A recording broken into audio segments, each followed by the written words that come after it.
संजीव चोपड़ा। या Rahul ji this side. या राहुल जी इधर।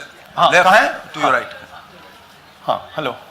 राहुल जी, आज आपने नया खुलासा किया है कि कैसे वोट चोरी हो रही है। आपने पहले भी महादेवपुरा के बारे में बताया कि कैसे एडिशंस हो रही हैं, अब आपने बताया कैसे डिलीशंस हो रही हैं। लेकिन देखने में ये आ रहा है कि इलेक्शन कमीशन इस पे कोई एक्शन नहीं ले रहा और आगे चल के वो तैयारी कर रहे हैं पूरे देश में SIR लाने की। तो आप इस मुहिम को आगे कहां तक ले जाएंगे और SIR के बारे में क्या करने वाले हैं? देखिए, हम आपके सामने क्रिमिनलिटी रख रहे हैं। हमारा काम आपके सामने सच्चाई रखने का है और हम रख रहे हैं।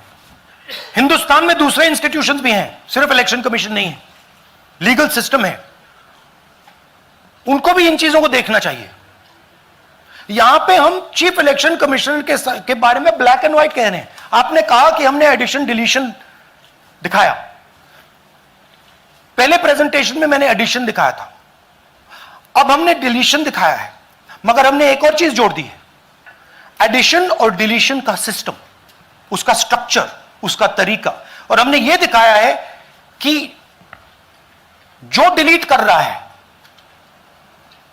जो ऐड कर रहा है, महाराष्ट्र में, कर्नाटक में, यूपी में, वो एक ही आदमी है, एक ही फोर्स है। हमने आपको वो एड्रेसेस दिखाए। Same system is being used in Maharashtra, is being used in Karnataka, is being used in Uttar Pradesh, is being used in Haryana. Same people are doing it. Say Siddharth, ANI। Sir, this side sir. हाँ sir, on your left sir. हाँ, on your left, this side sir, on your left. Sir, मेरा आपसे सवाल ये है कि जब आप कह रहे हैं कि ज्ञानेश कुमार जो चीफ इलेक्शन कमिश्नर है, उन्हें पता है ये कौन कर रहा है, हाँ, और ये पॉलिटिकल फायदा जरूर किसी को हो रहा है। आप कह रहे हैं कांग्रेस के बूथ के ऊपर ही हाँ, सारे वोट्स डिलीट किए जा रहे हैं, तो वो कौन लोग आपके हिसाब से हैं जिनको ये फायदा पहुंच रहा है?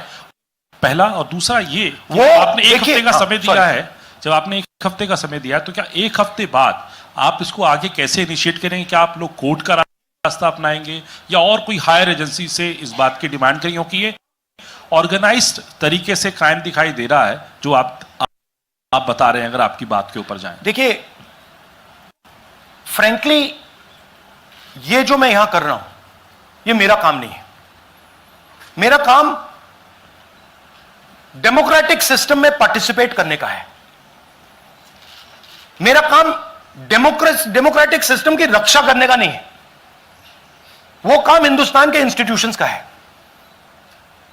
वो काम वो नहीं कर रहे हैं, इसलिए मैं कर रहा हूं। अब मैं आपको यह कह सकता हूं कि हमने आपको 2 बार सबूत दिखाया है, और जब हम ये प्रेजेंटेशंस खत्म करेंगे, इसमें लगेंगे 2-3 महीने, जब हम ये खत्म करेंगे,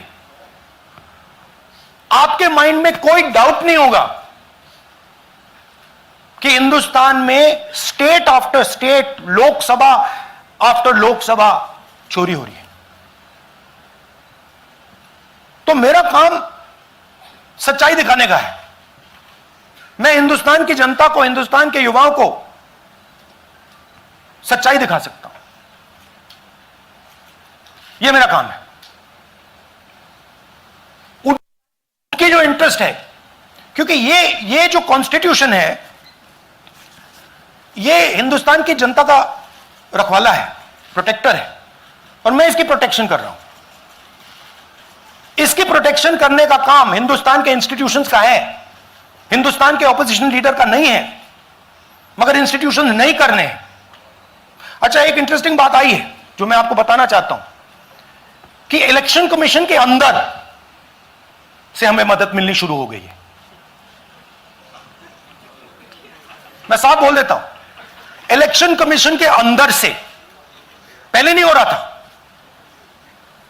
अब इलेक्शन कमीशन के अंदर से इंफॉर्मेशन आ रही है। यह रुकेगा नहीं, यह रुक नहीं सकता है, क्योंकि हिंदुस्तान की जनता इस बात को एक्सेप्ट नहीं करेगी। एक बार हिंदुस्तान की जनता को, हिंदुस्तान के युवाओं को पता लग गया कि वोट चोरी हो रही है, उनकी शक्ति लग जाएगी। आईएएनएस से आलोक झा, इस तरह से नहीं प्लीज। आईएएनएस से आलोक झा। वो भी मैं आपको दिखा दूंगा, वो भी मैं आपको प्रूफ के साथ दिखा दूंगा, है हमारे पास। राहुल जी, हाइड्रोजन बॉम्ब में ब्लैक एंड व्हाइट है। मैं फाउंडेशन लगा रहा हूं, मैं फाउंडेशन क्रिएट कर रहा हूं, है हमारे पास। मैं स्टेज पे बिना प्रूफ के नहीं चढ़ूंगा, बता रहा हूं। राहुल जी, आपने कहा ऐसे ऐसे मत पूछिए please. Last question. Rahul ji, IANS से आलोक झा। राहुल जी इधर, आपने कहा आपके पास आलोक झा इधर सर, कहां है जी? हाँ, आपने कहा सर कि आपके पास पुख्ता सबूत है, ब्लैक एंड व्हाइट सबूत है, तो क्या अगर ईसीआई अभी जवाब नहीं देती है तो कोर्ट का रुख करेंगे, ये ऑप्शन है आपके पास, जाएंगे? देखिए, मैंने कहा कि मेरा काम as opposition leader normal situation में मेरा काम ऑपोजिशन का रोल है, सरकार पे प्रेशर डालने का रोल है। मेरा काम हिंदुस्तान के लोकतंत्र को बचाने का नहीं है। मैं वो काम कर रहा हूं, इस स्टेज पे मैं वो काम कर रहा हूं। तो मेरी सोच है कि as a patriotic Indian, as somebody who loves India, who loves the constitution, it is my duty to put the truth in front of the people of India. अब अगर हिंदुस्तान के इंस्टीट्यूशंस कुछ करना चाहते हैं, वो करेंगे। उनमें भी बहुत लोग हैं, जैसे मैंने आपसे कहा, मैं सरप्राइज हो रहा हूं, इलेक्शन कमीशन से लोग आ रहे हैं, इंफॉर्मेशन दे रहे हैं, और बढ़ रहा है वो। सर, क्या जब तक सीईसी ज्ञानेश कुमार अपने पद पर है, जैसा कि आप कह रहे हैं कि वो फ्री एंड फेयर इलेक्शन होने नहीं देंगे, तो तब तक इलेक्शन का मतलब क्या रह जाएगा? क्या आप इनको हटाए जाने के लिए आगे कोई इस्तीफा देने के लिए? हाँ, तो आप इमेजिन कीजिए, और ये शॉकिंग बात ये है बस कि ये अभी शुरू नहीं हुआ, ये 10-15 साल से चल रहा है। ये सिस्टम है, ये स्ट्रक्चर है। हिंदुस्तान की जो डेमोक्रेसी है वो हाईजैक हो गई है।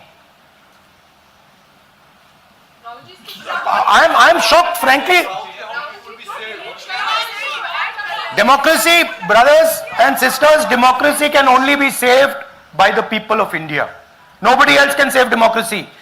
Rahul Gandhi can come here and say something and say this is the truth. But the people of India, who I believe in, who I love, can do it. The day the people of India realize that आपका जो लोकतंत्र है, आपका जो संविधान है, वो आपसे चोरी हो गया है, उस दिन काम हो जाएगा। Thank you. अब आप लोग अपने स्थान पर खड़े हो जाइए राष्ट्रगान के लिए। ये है इनकी डिटेल लिस्ट, देख लीजिए।